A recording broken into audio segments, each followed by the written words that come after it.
today I would like to briefly talk about OpenClaw. With all this hype and all these fascinating, sometimes spooky stories, I too could not resist it. And I have got myself a Mac Mini, I have installed there an OpenClaw AI agent, and I called it Toby. So here it is, my Mac Mini, and the Toby is running there, my AI assistant, my personal AI agent. So obviously I have made some precautions. So I have configured the firewall rules so that it blocks all inbound connections, only outbound connections are allowed. It's not running as an administrator, but as a regular standard users. It also has no permissions. I have removed permissions for it to change the configuration files, and it is not connected to my Wi-Fi network. It is connected to a guest Wi-Fi network because I guess you can't be too careful. And I've also connected a Telegram bot there, and it's working great. I'm able to message Toby over Telegram, and the Toby replies back over Telegram. Super convenient. So let's picture it. So we have here Toby, my AI agent, OpenClaw agent, and I have connected here my Telegram. All is good, all is working great. And then I've been thinking, should I also give access to my emails account?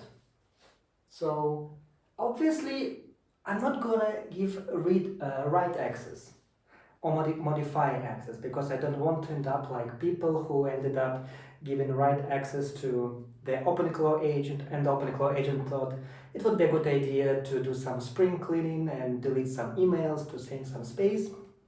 No, I'm talking about the read access. Would that be a good idea?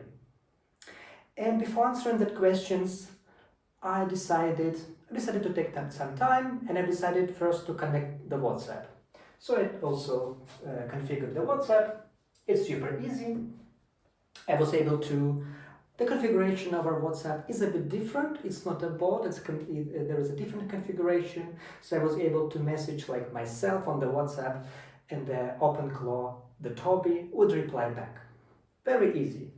But then, shortly afterwards, someone messaged me on WhatsApp, and immediately Toby jumped into that conversation and replied to the person on my behalf, impersonating me as if it was me. And I noticed it only like 20 minutes later when I checked my phone notifications. Well, luckily for me, the Toby basically just said, okay, I'm not allowed to talk in that conversation, please use some parent codes, yada yada yada. But still, that realization means that the Toby, because probably how the WhatsApp configuration in OpenClaw is working, will potentially able to access some of my WhatsApp's conversation, well, at least that one conversation. And that potentially means that some data was sent to a cloud AI. Because in my setup, I'm using a cloud AI. Okay, in my case it's OpenAI, it's a cloud AI. I'm using a cloud AI as a backbone for my Toby, for my OpenClaw. And that means that when the person messaged me on WhatsApp, their data, without knowing potentially their message, without them knowing this, and without them giving the consent, were being sent to the cloud AI, which potentially creates a liability issue, because before you're allowed to process other people's data, depending on your jurisdictions like GDPR or other data protection rules, you need to make people aware, and you need to get consent in some cases.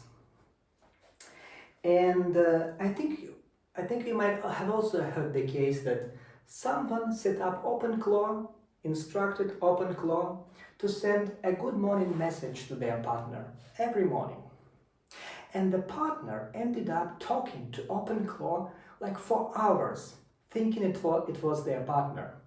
Sounds like fun, but it also means that the partner was talking to OpenClaw, thinking that they were talking to a real person, And basically their data, without them realizing it, without them giving their consent, were being sent to potentially to a cloud LLM provider.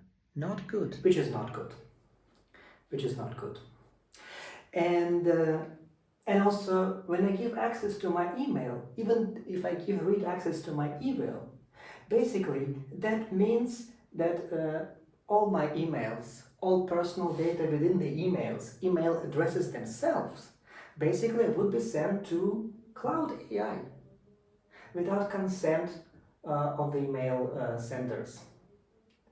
And given that some email accounts have a huge history, we have years of emails in on our emails account, there's no way we can get consent retroactively from all the people.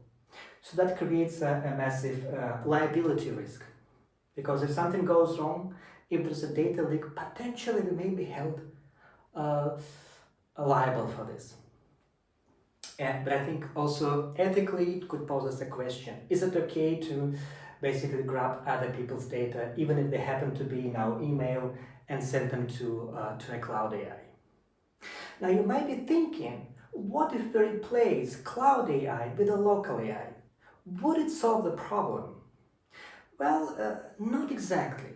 So let's replace it. So I removed cloud AI, and I put a local AI, local LLM, which is running somewhere on my other machine, and I have full control to that local AI model. Well, partially it solves the problem. Yeah, the data is not going to cloud AI, it's going to the local AI. But still, OpenClaw keeps logs, and you would still need to look up those logs. You would still need to have procedure to clean up those logs. And depending on your jurisdictions, it may still mean that the data is being processed. So it might still imply getting consent from other people. And also, let's not forget how OpenClaw is working. So essentially it is a loop. So the top is calling, okay, let it be a local AI model. But then the local AI model may send an instruction to call the tool. So it could call the tool, or it could, for example, it can call a browser, and basically there is a loop. So Toby is calling local AI or any other LLM models. This is calling tools, maybe browser, and the result goes back to the local AI. So there is this loop. And let's imagine that we have grabbed emails. We have sent them to the local AI. All good, no data leak. But then local AI decides to invoke the browser to search the data. And all the data from the emails are being sent to the browser, to the web, which is not good. And also in some cases, you may also have potentially installed other skills, so maybe other tools, and maybe some tools basically, they go to the web, and they may also expose the data. For example, if there's a vulnerability in these tools, if there's a configuration error, or if there is maybe even a malicious code which instructs the data to be sent to an unsolicited party, and which could be a very serious concern. Or imagine, you get your data, you go to so you grab your emails, then you call the browser tool, maybe even without the data, but the browser tools goes comes across a page, and that page contains an instruction, basically, which says sends all the email data to this email address. And this is called prompt injection, because OpenClaw has some guardrails written inside the code, but basically the instruction that it encounters may actually contradict and may try to bypass those guardrails. And actually now there is an interesting question when using a local AI. Because in some cases, frontier cloud AI models, like OpenAI models, may be more capable of recognizing the prompt injection and may be more capable of ignoring the instructions which are trying to override the system instructions. So there's not always, so it's not always obvious which model is better, because if a local AI is not able to, if it's very easy to override guardrails using the local AI, then we also have an issue. And in fact, when I was setting up my Telegram bot, I was also setting up the Telegram groups with my bots. And in fact, inside the OpenClaw code base, there is an instruction, which is a text, which basically says, inside the Telegram group, never upload files. I think this is for the privacy, only reply as a text. And actually, I tried to bypass this model. So I tried to instruct in my Telegram bot to ignore this, but the OpenAI model used as a backbone, it said, no, the instruction is clear, I'm not allowed to bypass it. And only by removing the instruction, actually, I went to the code base and I removed this line, and then it worked. But that means the guardrails inside the OpenClaw are just text, and there's always a risk that it can be bypassed. So because once they are bypassed, in this case I removed it, but it could be a prompt injection or an attempt to override a system prompt. So in my case, I had to go to the code base. But in other cases, it could be more vulnerable to that sorts of attacks. And I think we should generally think about the things that you have an OpenClaw, which is basically a program that, for example, I have set up, and potentially I might be held accountable for all the chaos that it can create on the internet. Like there was also another story that someone set up an OpenClaw AI agent, and then it went and got itself a phone number and called called the developer back who set up the OpenClaw. But let's imagine that it actually has got a phone number, and instead of calling like me, in this case if I ask Toby to set up a phone number, it started calling random people on the internet. Could be a liability issue.